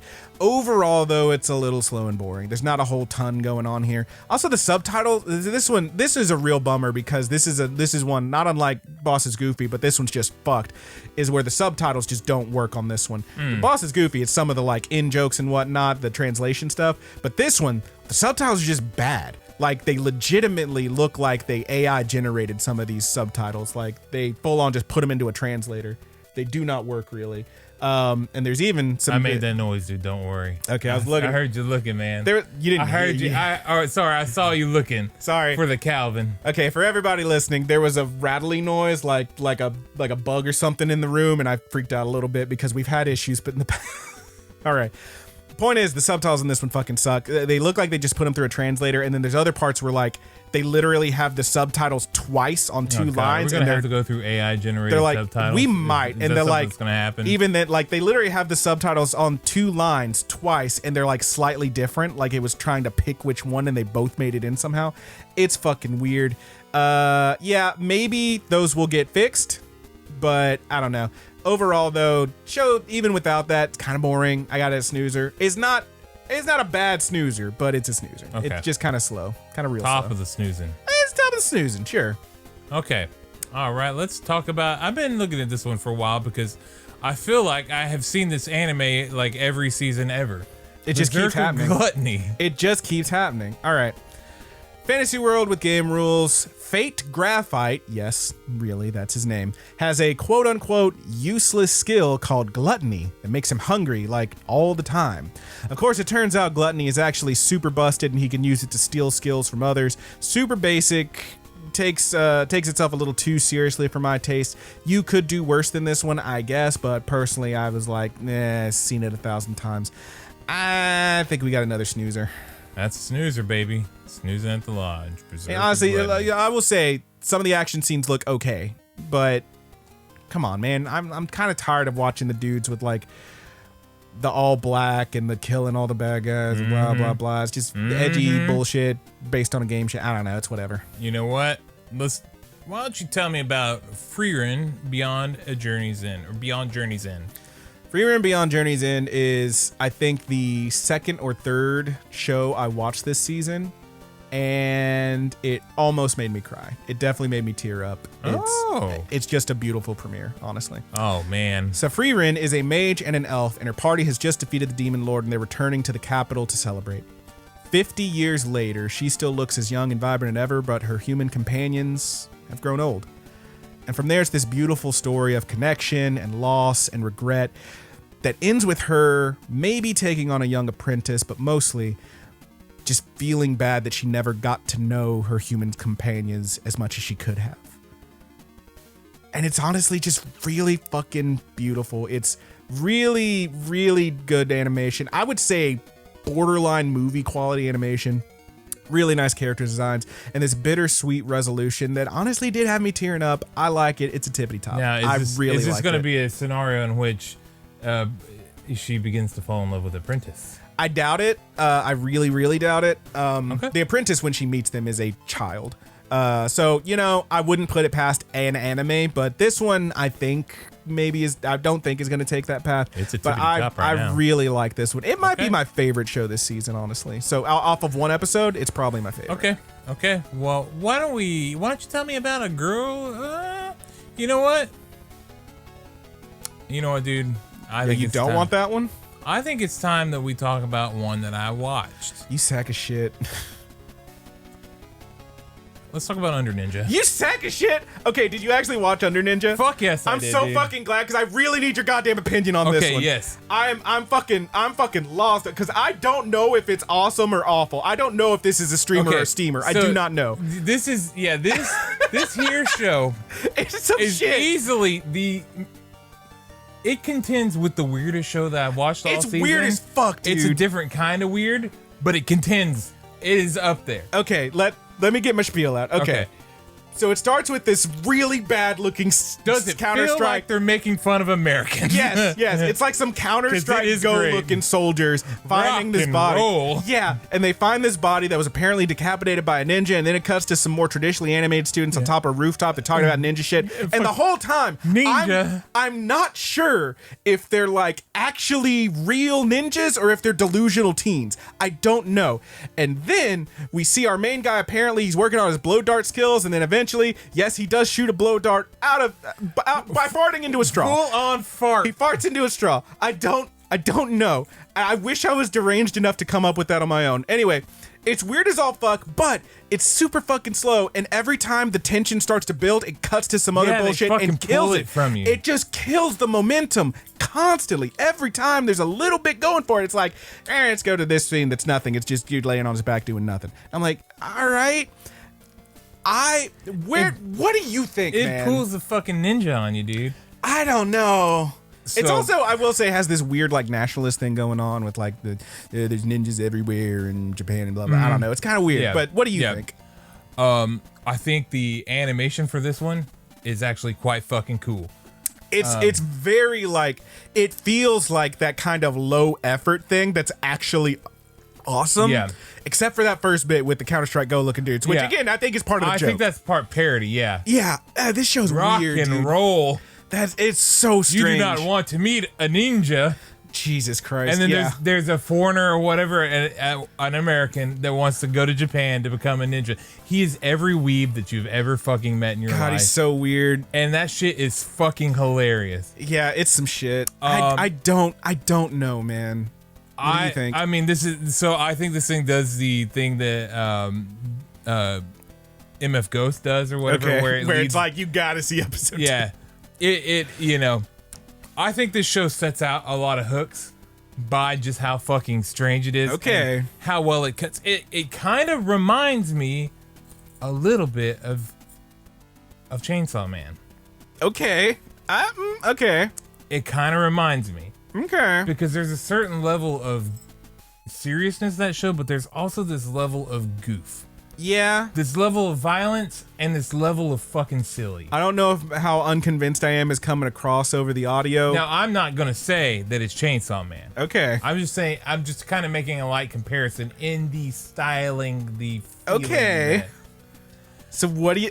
I'll tell you, not unlike MF Ghost, I had this one... I struggled to put it in either cliffhanger or snoozing. I think this one's tippity top, dude. You're insane. I think this one's tippity top. I will allow you to put it in doing just fine. There's no way this is a tip. I think this shit is gonna go fucking nuts, dude. You're insane. There's no way. Are you not gonna give it to 3? No way. I will give it 3. There's no way off of 1 it's going tippity top. There's no way. Dude.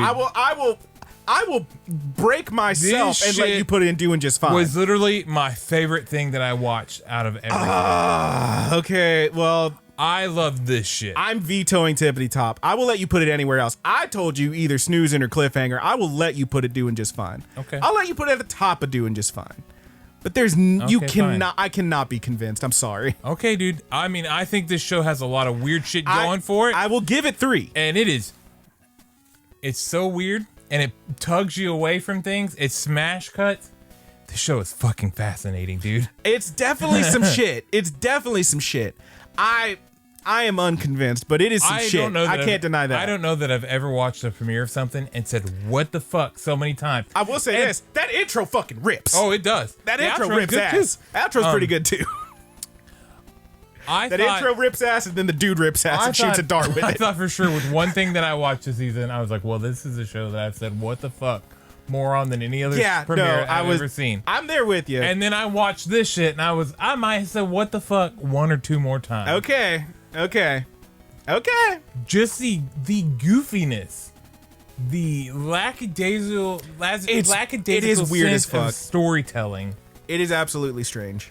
If you go on that next episode and it drops a hot fire fight scene, this shit is gonna be fucking top tier. Man, it would have to. It would have to. It would really have to. And if it does that, everything will be reassessed. But there is a second episode, and I only watched 2 episodes of one of these shows. Okay.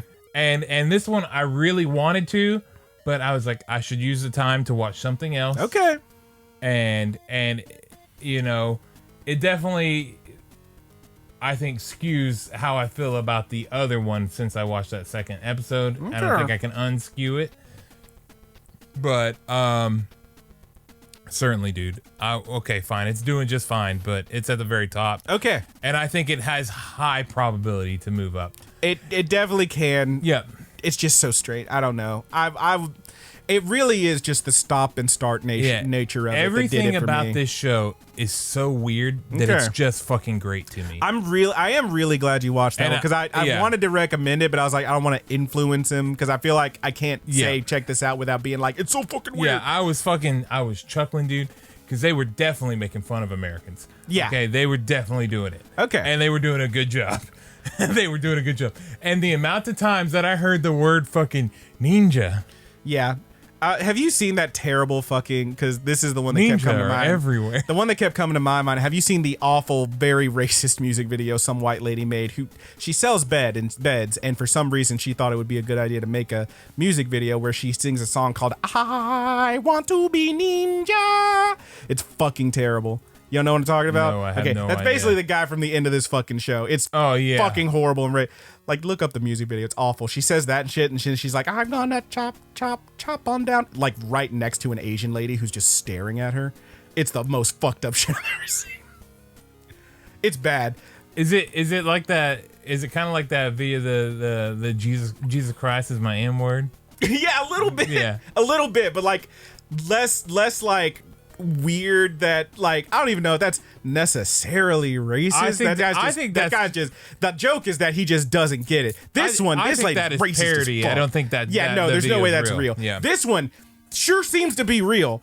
And like, no joke, I looked it up like just the other day because I was like, you remember this shit, Haley? And I showed her, and then it was like, there was that. And then right next, it was like from, I want to say like 5, 6, 7 years ago.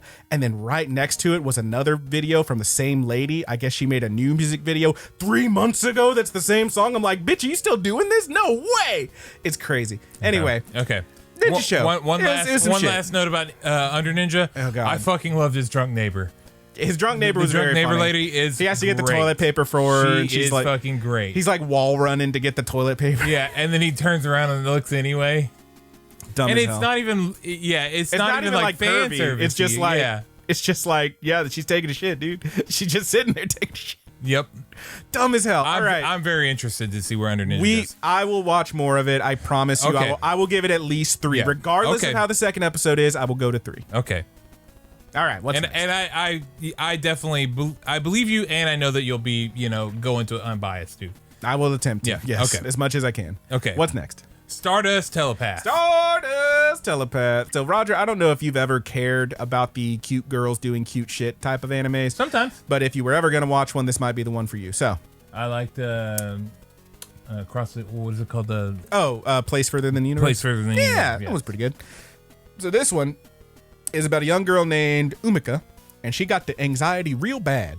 So she can't talk to people. She feels no human could ever understand her, and as such, her dream is to meet and befriend an alien, thinking that maybe an alien could understand her. I love it. And so, on the first day of school, she meets you, a very outspoken pink-haired girl who claims to be an alien, and who claims to be able to read thoughts and emotion by touching foreheads.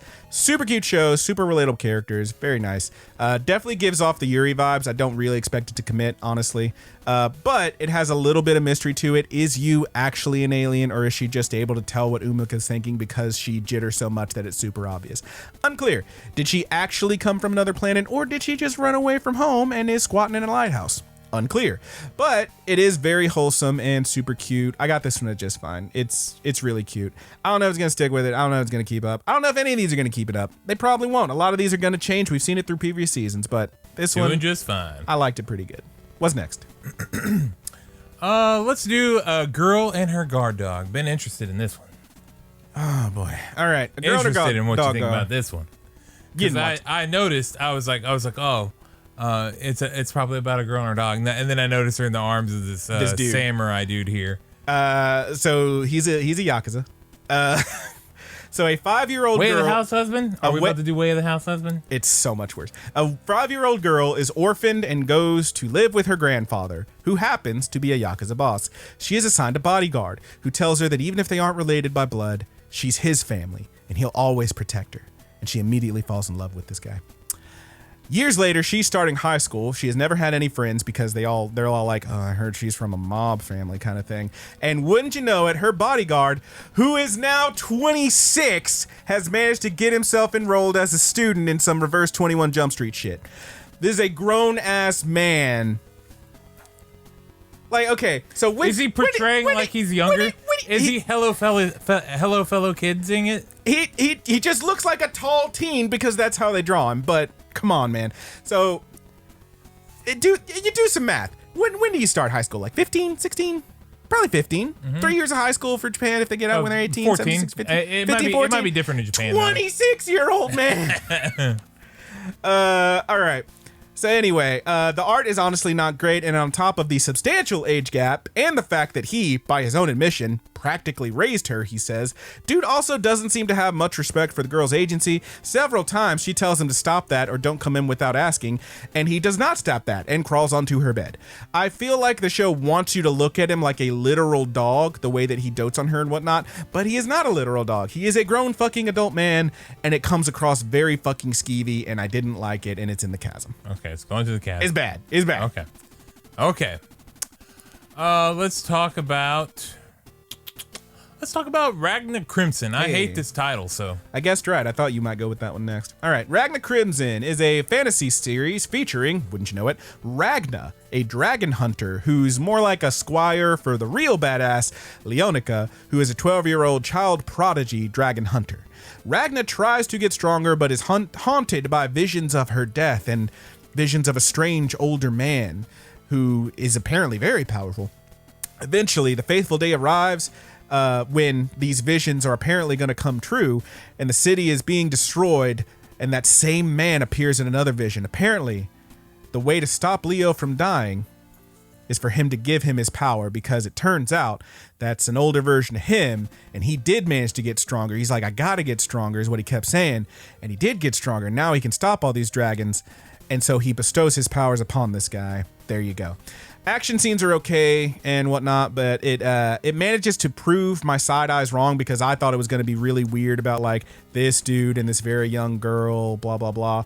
Honestly, the relationship is mostly like a big brother kind of thing. It's honestly not bad. Nichon, man. Yeah, there's like no fan service or nothing. It's kind of just cute.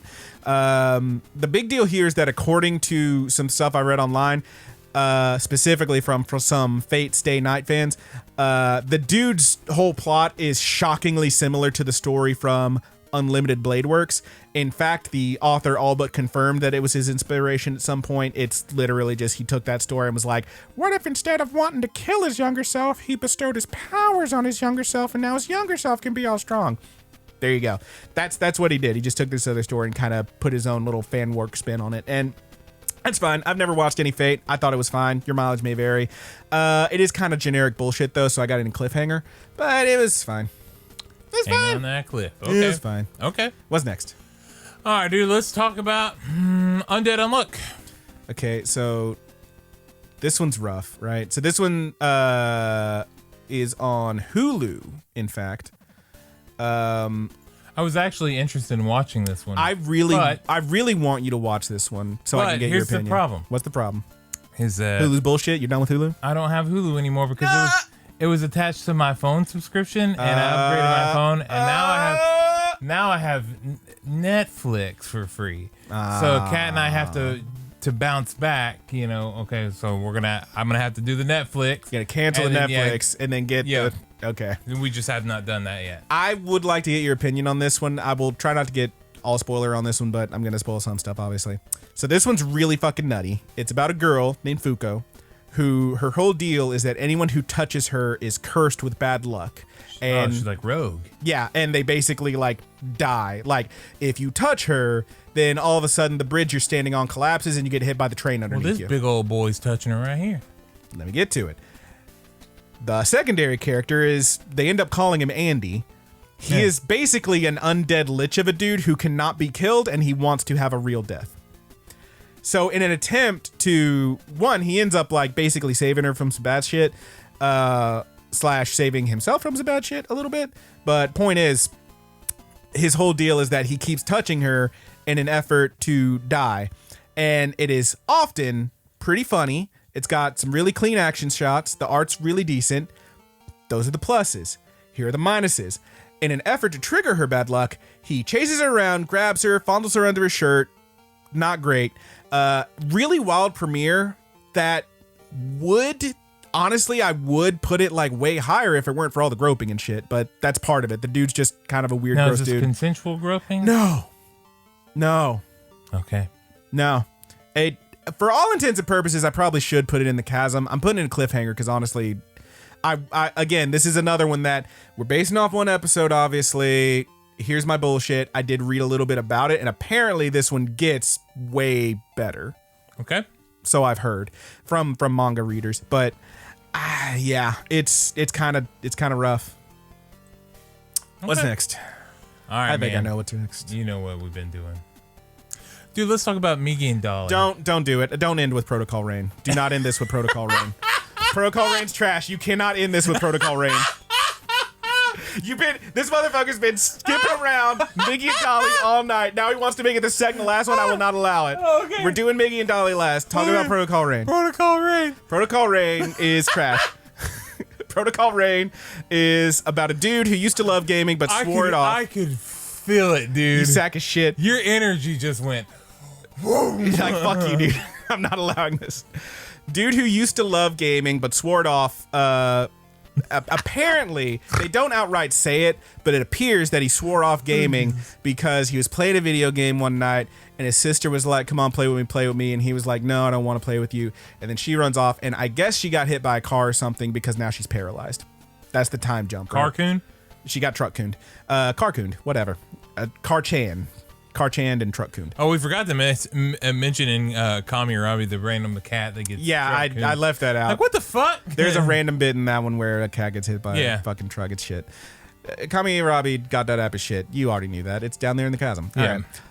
So anyway, she apparently got paralyzed while he was playing a game. That's why he swore off gaming. Now he's working at a gaming cafe to support his family and save up for school, but he's pulled back into the scene when the owner of that cafe needs new blood to join his esports team. Character art is okay. The backgrounds are garbage, and the game they play looks laughably bad. It's like this horribly animated, CG animated first-person shooter that looks just shit. It like laughably so, which is unfortunate since apparently they're going to be playing this game a lot. Moreover, it's also painfully slow and boring. I got it as a snoozer.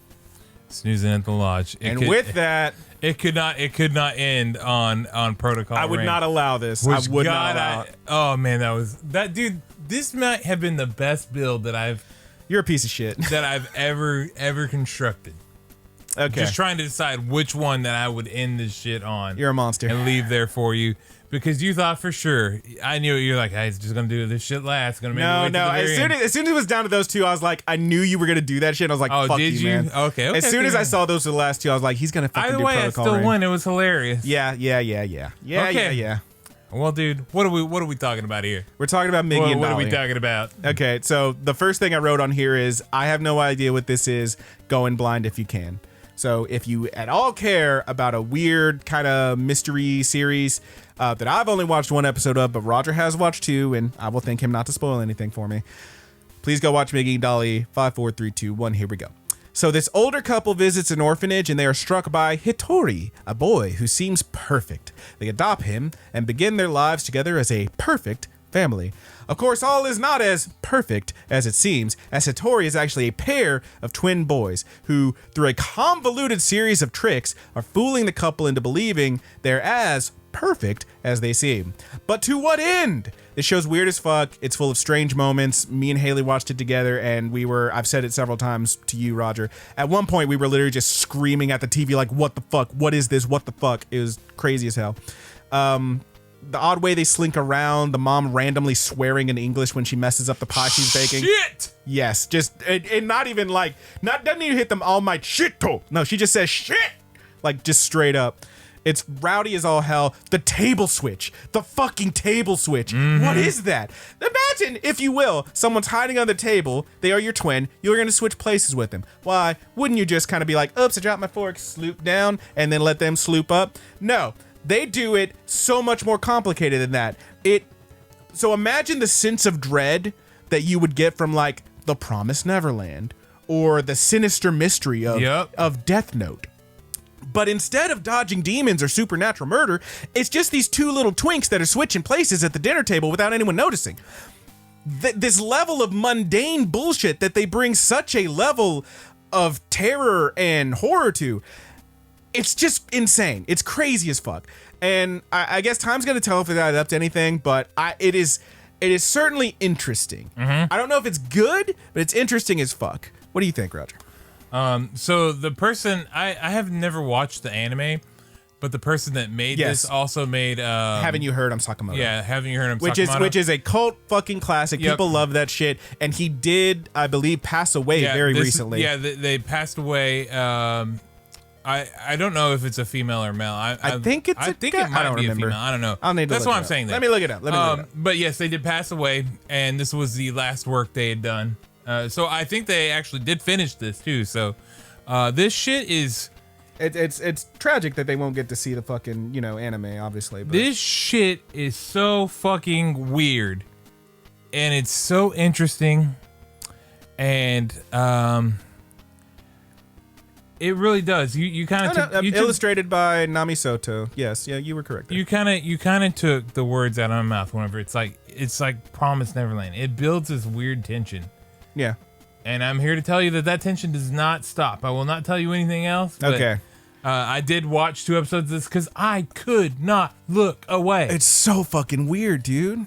It is so fucking weird. Everything about it's so goddamn. And it starts with like the very beginning of the episode has an so far unconnected to the rest of it, just what appears to be a lady bleeding out on Christmas.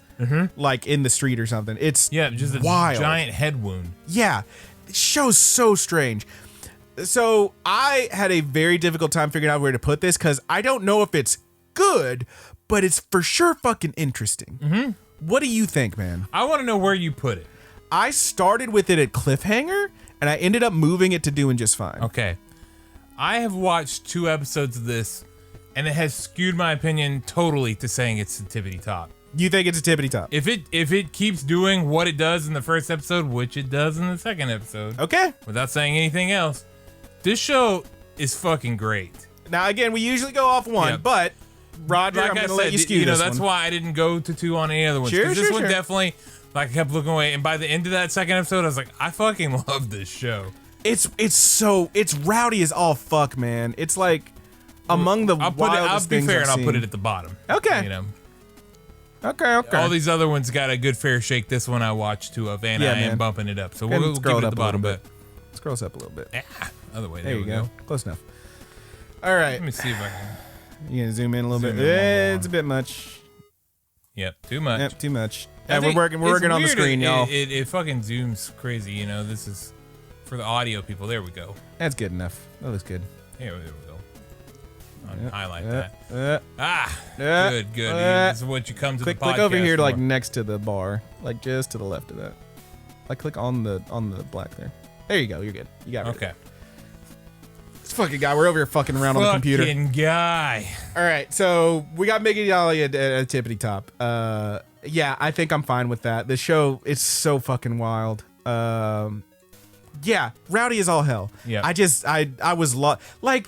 He's like when he's given the dad, like the dad wants like, oh, it's always been a dream of, because they couldn't have kids. Yeah. So like it was a whole thing. He's like, it's always been a dream of mine to have my back rubbed by my child, and like he's like massage his back, and then he's like hit his back, and they're like just jumping back and forth, the 2 of them just beating shit out of this old man's back to like give him a back massage.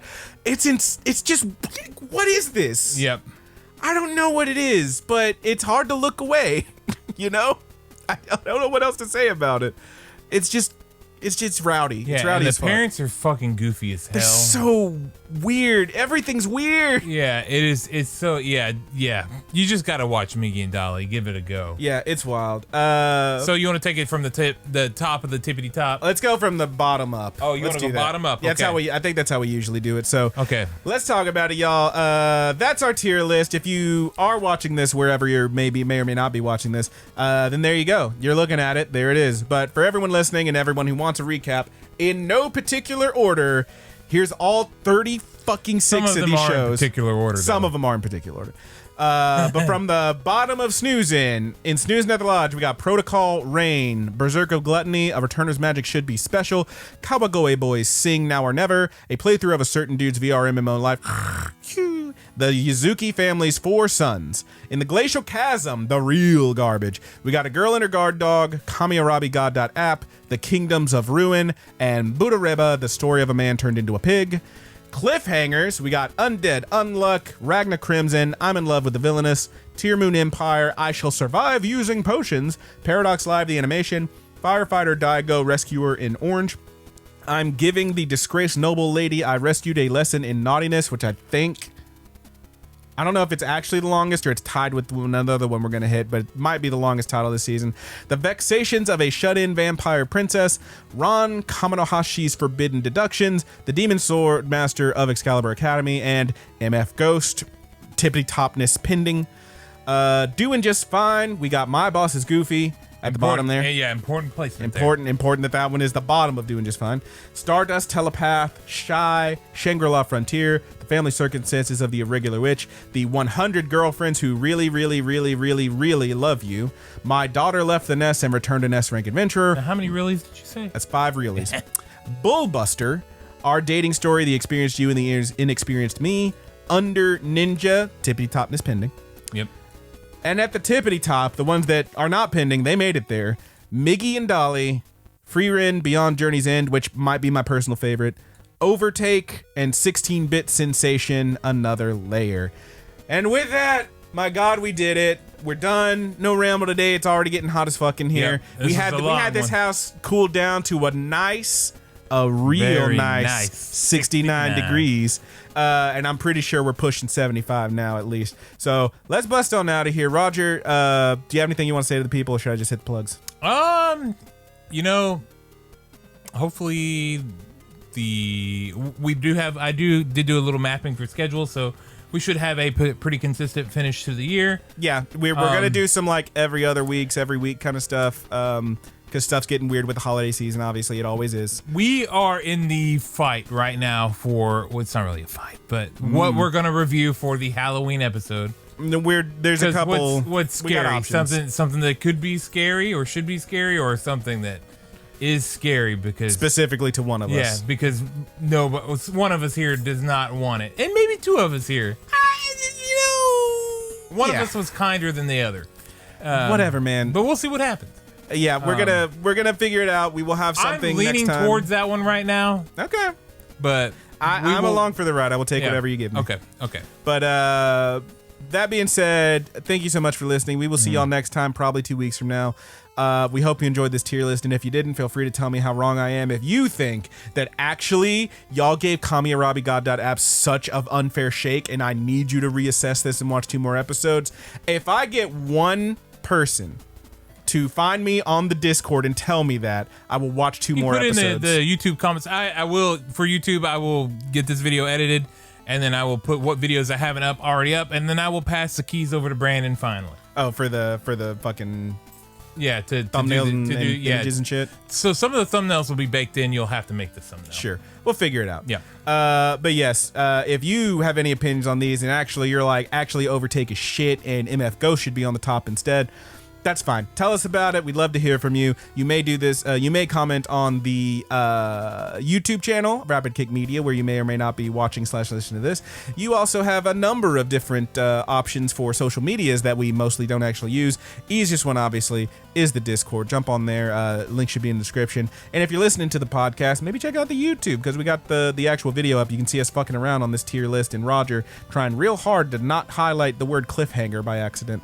So you can hit us up and check us out. And if you are on the audio portion on whatever podcast app you use, Apple Podcast, Google Podcast, leave us a little rating and a comment. We'd love to hear from you guys. And if you send us any questions, as always, we'll get to them on air when we have time and can. Beyond that, I want to give a shout out to our musicians. Thank you, Married with Seamonsters, aka the Mary Janes, for our opening theme, Paperdoll. That one's on marriedwithseamonsters.bandcamp.com. You can't find it nowhere else. It's a great track. We also want to give a shout out to our good buddy Haas. That's Thomastastesbetter on Instagram, and DUNGEONWITCH on YouTube. Both of those are all one word.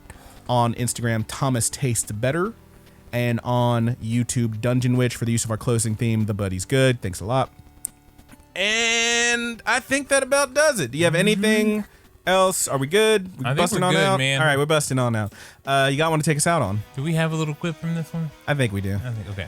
So from all of us here at the Good Buddies Anime Universe, I am your good buddy Brandon. I'm your good buddy Roger. And I'm actually, this whole time I've been working on this nice pie. Let me just see if I can. Oh, yeah. Trying to get this. Yeah. God damn it, the dough isn't. No, it's supposed to go. Shit!